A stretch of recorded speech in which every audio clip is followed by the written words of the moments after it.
ইয়া আইয়ুহান নাস, হে মানুষ, ইন্না খলাকনাকুম মিন যাকারিন ওয়া উনসা, নিশ্চয় আমি তোমাদেরকে একজন নারী এবং একজন পুরুষ থেকে সৃষ্টি করেছি, অর্থাৎ আদম এবং হাওয়া থেকে তোমাদেরকে সৃষ্টি করেছি।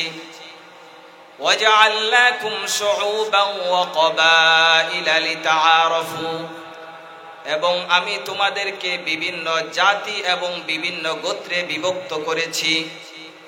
ইন্না আকরামাকুম ইনদাল্লাহি আতকাকুম, নিশ্চয় আমার কাছে তোমাদের মধ্যে সবচেয়ে মর্যাদাবান, সবচেয়ে সম্মানিত ব্যক্তি সেই যে যত বেশি মুত্তাকি এবং ফরহেজগার। আল্লাহ সুবহানাহু তাআলা এই আয়াতের মধ্যে একটি মূল নীতি আলোচনা করেছেন যে সম্মান এবং মর্যাদার মাপকাঠি কি। সম্মান এবং মর্যাদার মাপকাঠি কি? ধন সম্পদ। সম্মান এবং মর্যাদার মাপকাঠি কি বংশ? সম্মান এবং মর্যাদার মাপকাঠি কি শিক্ষা দীক্ষা? আল্লাহ রাব্বুল আলামিন বলেন না, সম্মান এবং মর্যাদার মাপকাঠি হচ্ছে একমাত্র তাকওয়া এবং পরহেজগারি। যার অন্তরে যত বেশি আল্লাহ তাআলার খোদাভীতি রয়েছে, যার অন্তরে যত বেশি আল্লাহ তাআলার ভয় রয়েছে, যে যত বেশি মুত্তাকি আর পরহেজগার, আল্লাহ তাআলার কাছে সে তত বেশি সম্মানিত। দুনিয়ার মানুষ মনে করে যার কাছে টাকা আছে সে সম্মানিত, যার কাছে নেতৃত্ব আছে সে সম্মানিত, যে শিক্ষিত সে সম্মানিত। প্রকৃত সম্মানিত ওই ব্যক্তি যার অন্তরের মধ্যে আল্লাহ তাআলার তাকওয়া এবং যার অন্তরের মধ্যে আল্লাহ তাআলার ভয় রয়েছে। আর এই মাদ্রাসা হচ্ছে আল্লাহ তাআলার অন্তরের মধ্যে, মানুষের অন্তরের মধ্যে আল্লাহ তাআলার ভয় সৃষ্টি করার কারখানা। এই মাদ্রাসাগুলোতে মানুষের অন্তরের মধ্যে কিভাবে আল্লাহ তাআলার তাকওয়া, আল্লাহ তাআলার ভয় ভীতি চলে আসে, এই তালিমেই দেওয়া হয়। রাসূল আকরাম সাল্লাল্লাহু আলাইহি ওয়াসাল্লাম বলেন, হে আমার সাহাবায়ে কেরাম, তোমরা এটা মনে করিও না যে তোমরা আরবি, তোমাদের অনারবীদের উপর তোমাদের শ্রেষ্ঠত্ব রয়েছে, বা যারা অনারবী তাদের তোমাদের উপরে শ্রেষ্ঠত্ব রয়েছে। না না না, একমাত্র শ্রেষ্ঠত্ব এবং মর্যাদার মূল নীতি হচ্ছে তাকওয়া এবং পরহেজগারি। আমি যে আয়াতখানা তেলাওয়াত করেছি সূরা হুজুরাতের 13 নম্বর আয়াত, এই আয়াতের শানে নুজুল প্রেক্ষাপট হচ্ছে আল্লাহ রাসূল সাল্লাল্লাহু আলাইহি ওয়াসাল্লাম মক্কা বিজয়ের দিন হযরত বেলাল হাবশী রাদিয়াল্লাহু তাআলা আনহুকে কাবা শরীফের ওখানে আযান দেওয়ার জন্য আদেশ করলেন। হযরত বেলাল রাদিয়াল্লাহু তাআলা আনহু যখন আযান দিলেন, তখন কাফেরদের মধ্যে থেকে একজন বলতেছিল যে আল্লাহকে ধন্যবাদ যে এই দিন দেখার আগেই আমার বাবার ইন্তেকাল হয়েছে। অন্য আরেকজন কাফের বলছিল যে মুহাম্মদ কি এই কালো কাপ, নাউজুবিল্লাহ, হযরত বেলাল হাবশীকে কাফেররা কালো কাক বলল। হযরত বেলাল হাবশী রাদিয়াল্লাহু তাআলা আনহু যেহেতু কুচকুচে কালো ছিল, এই কারণে কাফেরদের মধ্যে থেকে একজন বলে উঠল যে মুহাম্মদ কি এই কালো কাক ব্যতীত অন্য কাউকে আযান দেওয়ার জন্য আর পেল না? আবু সুফিয়ান বলল, আমি কিছুই বলবো না, কারণ আমি যদি কিছু বলি তাহলে মুহাম্মদের খোদা এটা জানিয়ে দিবেন। এর প্রেক্ষিতেই আল্লাহ তাআলার সাথে সাথে হযরত জিবরাইল আমিন আলাইহিস সালাতু ওয়াস সালামের মাধ্যমে হযরত জিবরাইল আমিন আলাইহিস সালাতু ওয়াস সালামকে পাঠিয়ে মুহাম্মদ সাল্লাল্লাহু আলাইহি ওয়াসাল্লামকে সব কথা কাফেরদের সব কথা অবগত করালেন যে কাফেররা বেলাল সম্পর্কে এই কথা বলেছে। মুহাম্মদ সাল্লাল্লাহু আলাইহি ওয়াসাল্লাম যখন কাফেরদেরকে ডাকলেন যে তোমরা কি সত্যি এই কথা বলেছো কিনা, তারা স্বীকার করলো। তখন আল্লাহ তাআলা এই আয়াত নাজিল করার মাধ্যমে জানিয়ে দিলেন যে দেখো, বেলাল কালো হতে পারে, বেলাল কুৎসি হতে পারে, বেলালের সম্মান মর্যাদা তোমাদের কাছে না থাকতে পারে, কিন্তু বেলালের মধ্যে এমন দৌলত রয়েছে যেটা তোমাদের কাছে নাই। বেলালের কাছে ঈমান রয়েছে, বেলালের কাছে তাকওয়া এবং পরহেজগারি রয়েছে। এই কারণে বেলাল কালো হতে পারে, বেলাল কুচকুচে একেবারে কদাকার হতে পারে, কিন্তু বেলালের কাছে যেহেতু ঈমানের মতো দৌলত আছে, তাকওয়া এবং পরহেজগারির মতো দৌলত রয়েছে, এই কারণে তোমাদের চেয়ে বেলাল হাজার হাজার গুণ উত্তম। তো এই জন্য মুহতারাম হাজিরিন, মানুষের সম্মান এবং মর্যাদার মূলনীতি মাপকাঠি হচ্ছে তাকওয়া এবং পরহেজগারি। রাসূল আকরাম সাল্লাল্লাহু আলাইহি ওয়াসাল্লাম বলেন,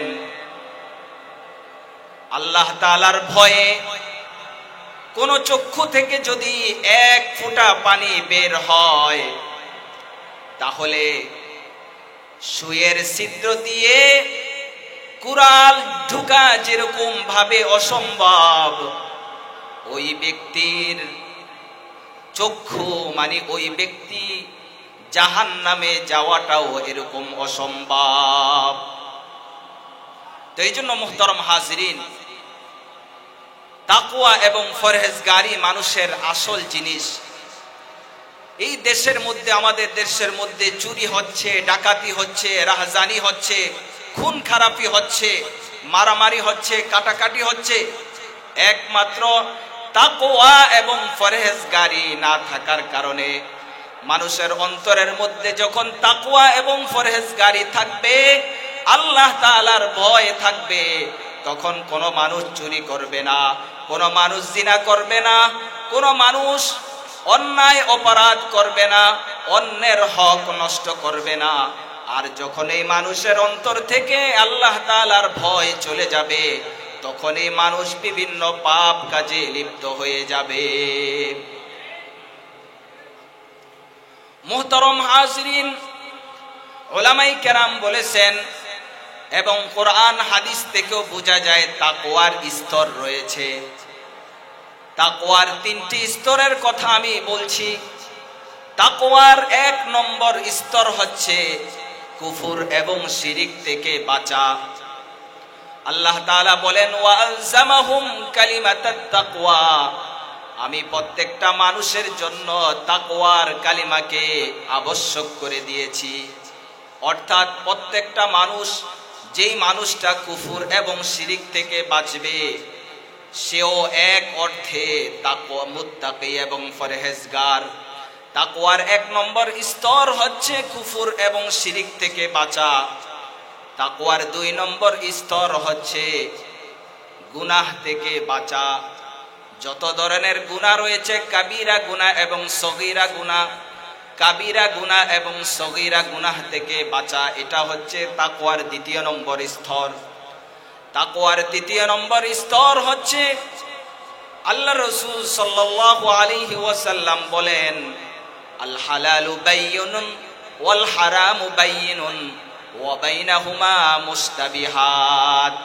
তাকওয়ার ৩য় নম্বর স্তর হচ্ছে সন্দেহজনক জিনিস থেকে বাঁচা। এই জিনিসটা হালাল নাকি হারাম, এর মধ্যে যদি সন্দেহ হয়, তাহলে ওই জিনিসকে পরহেজ করা, ওই জিনিসকে পরিহার করা, এটা হচ্ছে তাকওয়ার ৩য় নম্বর স্তর। এই জন্য আমি আপনি যদি তাকওয়ার গুণে গুণান্বিত হতে পারি, তাকওয়ার সিফত আমাদের মধ্যে যদি আনতে পারি, তাহলে আমি আপনি গরিব থেকে গরিব হতে পারি, মানুষের কাছে সম্মান ইজ্জত নাও থাকতে পারে, কিন্তু মালিকের কাছে সবচাইতে সম্মানিত হতে পারবো যদি তাকওয়ার গুণে গুণান্বিত হতে পারি। আমাদের এই পড়াশোনা, মাদ্রাসার পড়াশোনা, কোরআন এবং হাদিসের পড়াশোনার আসল মাকসাদই হচ্ছে তাকওয়া এবং পরহেজগারির গুণে গুণান্বিত হওয়া। হযরত আমাদের যে সকল আকাবিরিন ছিলেন, হযরত আনোয়ার শাহ কাশ্মীরি, হযরত হাকিমুল উম্মত মুজাদ্দিদে মিল্লত হযরত আশরাফ আলী থানভী, শাহ আহমদ শফি রাহিমাহুল্লাহ, হাফিজি হুজুর রাহিমাহুমুল্লাহ সহকার আমাদের যত আকাবিরিন ছিলেন, হুসাইন আহমদ মাদানী, আরো যত আকাবিরিন ছিলেন, তারা যেই কিতাব পড়েছেন আমরাও সেই কিতাব পড়ি, তারা যে কোরআন পড়েছেন আমরাও সেই কোরআন পড়ি, তারা যেই হাদিসের কিতাব পড়েছেন আমরাও সেই হাদিসের কিতাব পড়ি। কিন্তু তাদের দ্বারা মানুষ যেমন উপকৃত হয়েছে, তাদের ইলম দ্বারা মানুষ যেমন উপকৃত হয়েছে, আমাদের ইলম দ্বারা মানুষ তেমন উপকৃত হয় না। না হওয়ার কারণ হচ্ছে তাদের মধ্যে, আকাবিরদের মধ্যে তাকওয়ার সিফত ছিল, তাকওয়ার গুণ ছিল, খোদাভীতি ছিল। আর আমাদের মধ্যে পরিপূর্ণ তাকওয়ার গুণ না থাকার কারণে, তাকওয়ার সিফত না থাকার কারণে আমরা নিজেরাও নিজেদের ইলম দ্বারা উপকৃত হচ্ছি না। আম সাধারণ যেরকম উপকৃত হওয়ার কথা তেমন উপকৃত হচ্ছে না। এই জন্য আমার বাবারা, আমার ভাইয়েরা, আমরা যদি এই কোরআন হাদিস পড়ে তাকওয়ার গুণে গুণান্বিত হতে পারি, তাকওয়ার গুণ যদি অর্জন করতে পারি, তাহলে ইহকালও সফল, পরকালও সফল। আল্লাহ জাল্লা জালালুহু আম্মা নাওয়ালুহু আমাদের সকলকে তাকওয়ার গুণে গুণান্বিত হওয়ার তৌফিক দান করুন। আমিন। ওয়া আখির দাওয়ানা আনিল হামদুলিল্লাহি রাব্বিল আলামিন। আসসালামু আলাইকুম ওয়া রাহমাতুল্লাহি ওয়া বারাকাতুহু।